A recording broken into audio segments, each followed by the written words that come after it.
Who's been a connector and an influencer in your life? Hey everybody, my name is Kathy Jo Johnson, but my friends call me CJ.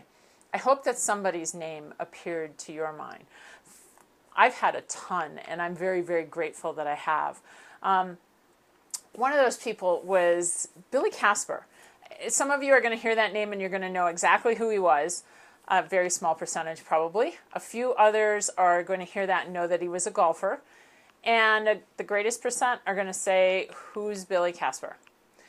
Billy Casper was 83 years old, and he was a golfer, and perhaps one of the most underrated golfers of his day. A few years ago, I was on my way back from a business trip, and I had just cleared the security, putting my shoes back on, when I looked over, and there was a gentleman next to me in a dark blue sports jacket. He happened to have on a pin that you only get if you're a member of the Professional Golfers Association, the PGA. I looked over at him and I said, "Oh, are you a PGA member?" He curiously looked at me, then looked down in the pin and said, "Well, yes, I am." So with a big smile on my face, I stuck out my hand and I said, "Hi, my name is CJ Johnson. I live in Lake Tahoe and I'm a PGA member as well." He smiled, stuck his hand back and said, "Hi, CJ, my name is Billy Casper."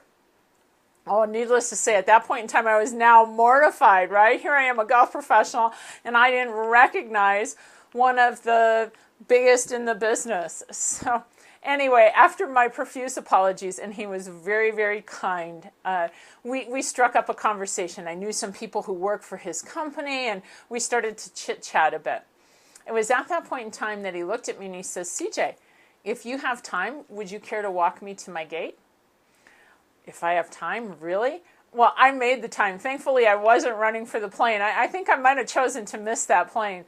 But not only did I get the chance to walk him to his gate, but I got to sit with him while he was waiting for his plane. And during that time, he shared 3 important things about his life with me. He had just completed his autobiography, and it was going to be out in a couple of months. And he told me about the 3 most important decisions that he made in his life.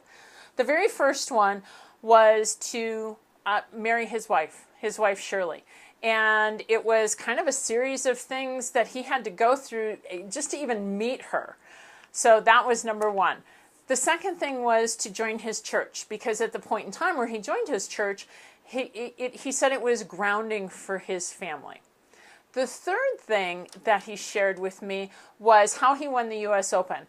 There was a hole, which was a par 3, and it was a very, very difficult par 3. And instead of going for the green with each one of his tee shots, what he chose to do was to lay up short and to chip on. That's pretty unorthodox in terms of...